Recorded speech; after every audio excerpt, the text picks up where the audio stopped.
주택시장 안정화 방안 두 가지인데 하나는 이제 서울시에서 발표한 게 있고 하나는 이제 국토교통부에서 발표를 했는데 두 개가 일단 대동소이해요. 왜? 일단 제가 예고했어요. 제가 아침에도 분명히 예고했는데 뭐라고 말씀드렸냐면은 일단 다른 전문가분들은 어떻게 말씀하셨는지 모르겠지만 이 내용에요. 지방 얘기가 없으면 아무 의미 없어요. 일단 지방 얘기가 단 한 글자도 안 들어가 있으면은 제가 아무 의미가 없다고 말씀드렸죠. 없죠. 왜냐면 기자분들이 지방 얘기는 하나도 안 물어보셨어. 그러니까 아예 내용이 안 담겨. 그러니까 정말 급조해서 만든 거예요, 이분들. 시장을 전체적으로 보는 것이 아니라 정말 시야를 이렇게 놓고 시야도 서울을 다 본 것도 아니고 요거만 딱 본 거야. 강남 3구랑 용산구만 딱 보고 그다음에 조금 더 퍼질 것 같은지 아닌지 왜 어저께 찌라시 돌았어요. 그쵸? 제가 찌라시 되게 많이 받았는데 일부러 공유 안 했어. 어디도 공유 안 했습니다. 왜냐면은 살짝 의심이 갔거든요. 이거만 하기에는 조금 아쉬웠다라고 하는 찌라시였었는데 오늘 발표된 내용은요. 어저께 찌라시의 반의 반도 안 되는 내용이더라고요. 그러니까 정말 그 찌라시 만든 분은 나름 고민을 해서 찌라시 만든 것 같아. 어찌 보면 이제 뭐 가짜 뉴스일 수도 있긴 했는데 근데 차라리 그 찌라시가 더 낫어요. 이 대책보다. 왜냐면 정말 시야를 강남 3구, 용산구 말고는 다른 지역 아예 검토조차 안 했구나라 하는 것을 알 수 있었던 그런 내용이었습니다. 일단 한번 하나씩 보도록 할게요. 제가 왜 그렇게 말씀을 드렸는지.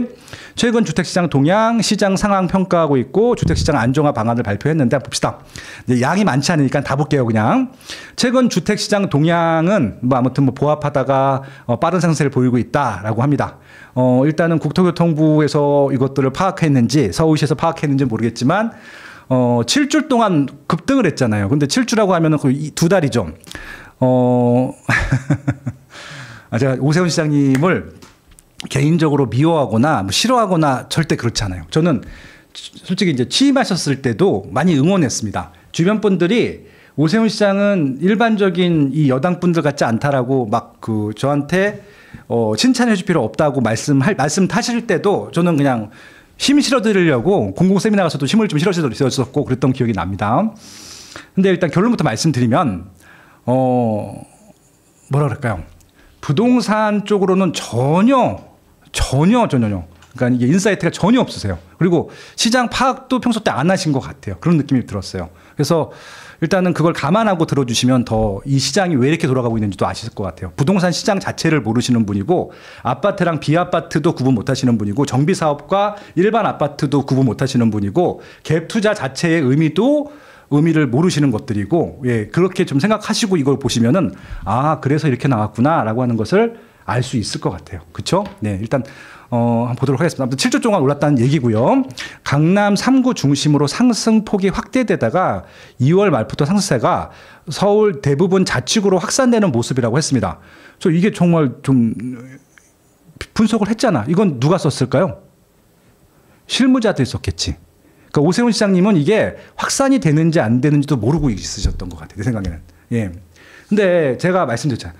노도강 금강구까지도 움직였다고 말씀드렸죠. 지난주에 트루카페님이랑 통화할 때도 말씀드렸고 여기 보시면 불구스름한 게 올랐다고 하는데 다 불구스름하잖아요. 근데 오늘 대책 나온 게 뭐예요? 강남 3구, 용산구만 결론부터 말씀드리면 그럴 때 그러면 나머지 지역들은 뭐야? 좀 여기 묶어놨으니까 좀 아직 지정하기 전에 사라 이런 느낌을 받지 않으세요, 여러분들은? 입장을 한번 바꿔놓고 생각해 보세요. 그렇죠? 강남 3구하고 용산구만 지정을 했다라고 하는 것은 지금 여기 다 올라가고 있는데 지정 안 했잖아요. 그러니까 이게 제가 좀 이해가 안 되는 게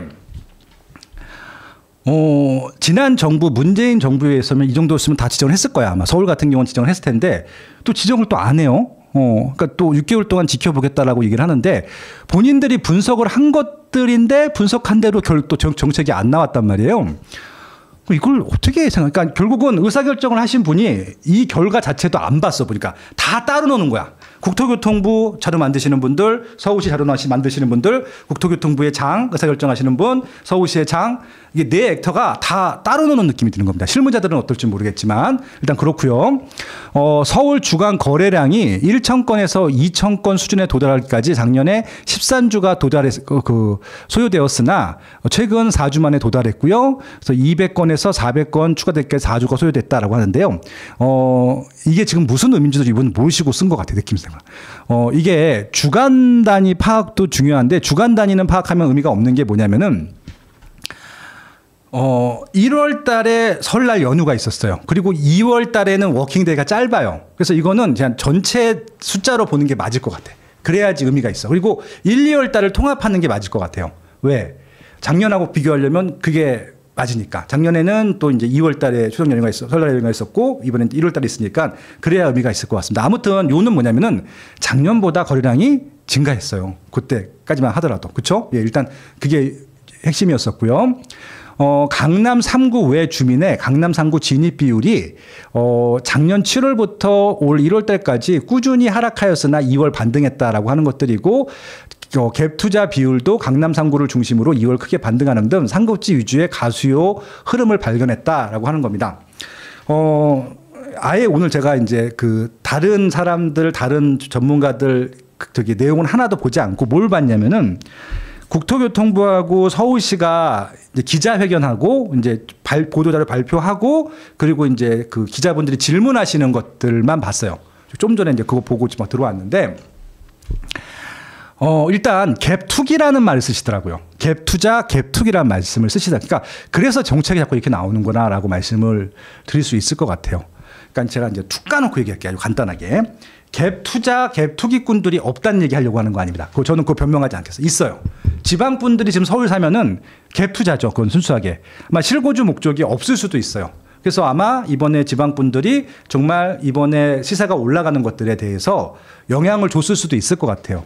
근데 저는요, 서울에 있는 분들이 서울에 있는 거 사는 것들은 갭 투기로 보면 안 된다고 생각해요. 언제든 들어갈 수 있는 잠재 수요자라고 생각을 합니다.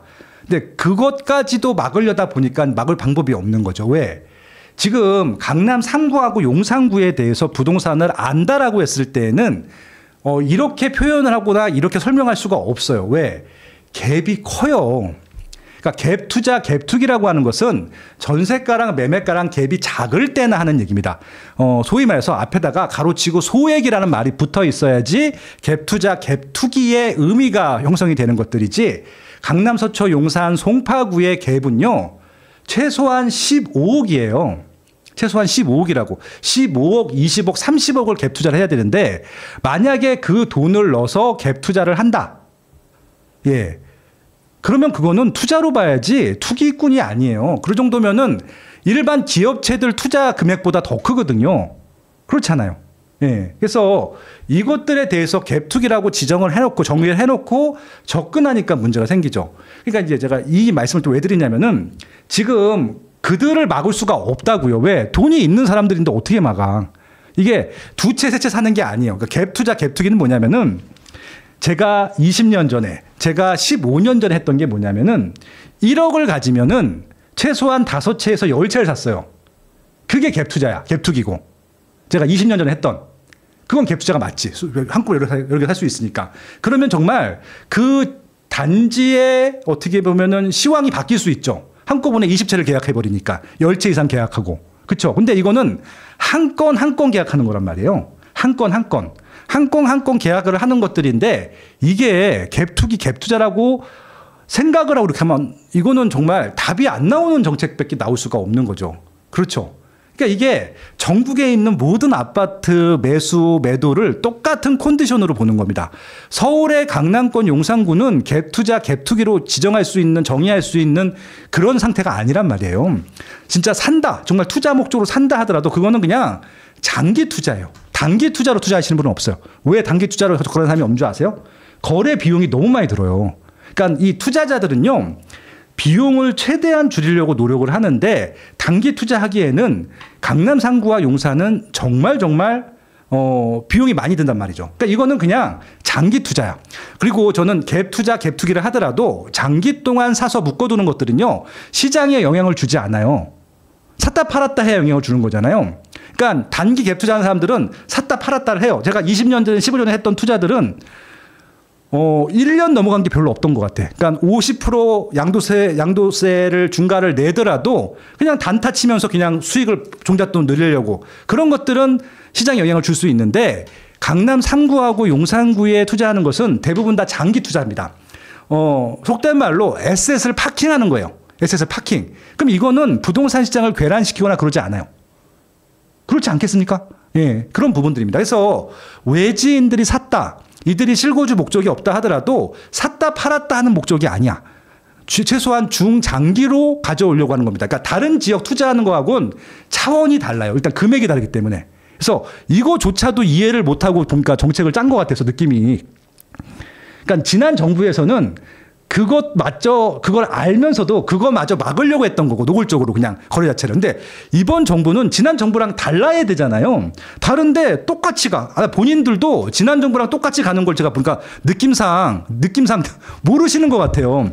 지난 정부랑 똑같아요. 어때랑 똑같냐면은 2018년도 전후에 부동산 대책이 29번 나올 때 있어요. 3년 동안 29번 나올 때 있는데 그때 느낌이랑 똑같은 거야. 그냥 뭐 막 올라가니까 이게 막으려고 막 급급한 거야, 막. 그러니까 이게 지금 어디서 오는 수요인지도 모르면서 막는 느낌이 들거든요.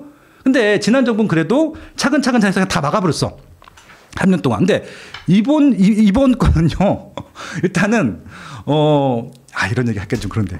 빈틈도 너무 많고요. 빈틈도 너무 많고, 빈틈은 제가 여기서 말씀 안 드릴 겁니다. 그건 오프라인 강의나 그건 한정대로 말씀드릴게요. 빈틈도 너무 많고, 이거는 부작용이 너무 심할 것 같아요. 제가 빈틈이 많다는 것들을 강조하는 게 아니라 부작용이 그러니까 오히려 이분들이 의도했던 거와 반대 방향으로 갈 것 같다는 느낌이 들어서 그 말씀을 드리고 있습니다. 좀 더 볼게요. 심리는 얘기하지 않겠습니다. 예, 지금 매도자 우위에 근접한 상황이라고 하는데, 지금 KB 통계, 부동산원 통계, 심리 관련된 모든 통계 보면은요, 매수자 우위로 나왔어요. 지난주에 발표한 것도 매수자 우위로 나왔습니다. 그러니까 지금 통계 자료 나오는 것 갖고 정책 만들면 늦다는 얘기가 그 말씀이고요. 실제 심리는 현장 가서 중개업소 가서 아니면은 대출 전문가분들한테 좀 물어보시고 그렇게 느껴보셔야 돼요. 이 얘기를 지금 언제부터 얘기했죠? 작년부터 얘기했단 말이에요. 일부 지역들은 이미 매도자 우위로 넘어간 지가 꽤 됐단 말이에요. 그러니까 이게 계좌가 안 나와요. 계좌가 안 나온다고. 계약금을 넣어야 되는데 계좌가 안 나온다는 얘기가 나오면 그게 바로 매도자 우위잖아요. 그 얘기가 벌써 꽤 몇 달 됐는데 아직도 매수자 우위라고 KB나 부동산원이나 기타 등등 통계에 나온단 말이죠. 그러니까 이게 보면 통계만 가지고 분석하시는 분들은 느릴 수밖에 없고, 통계만 갖고 정책을 만드시는 분들은 항상 뒷북을 치는 수밖에 없고, 뒷북이면 다행인데 뒷북이 아니라 엉뚱한 정책을 피는 거죠.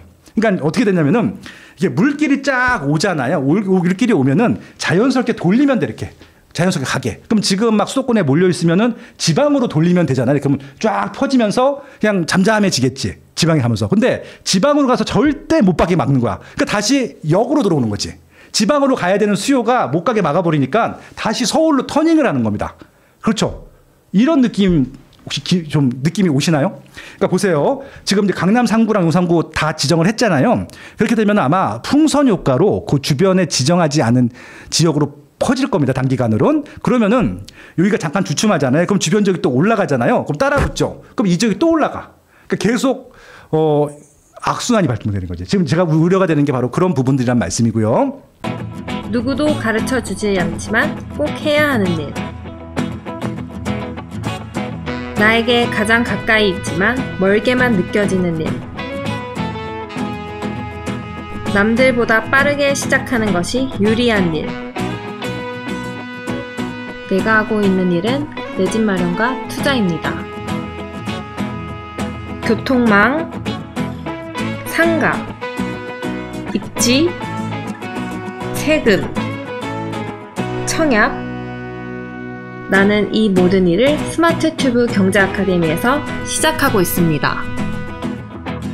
스마트 튜브 경제 아카데미.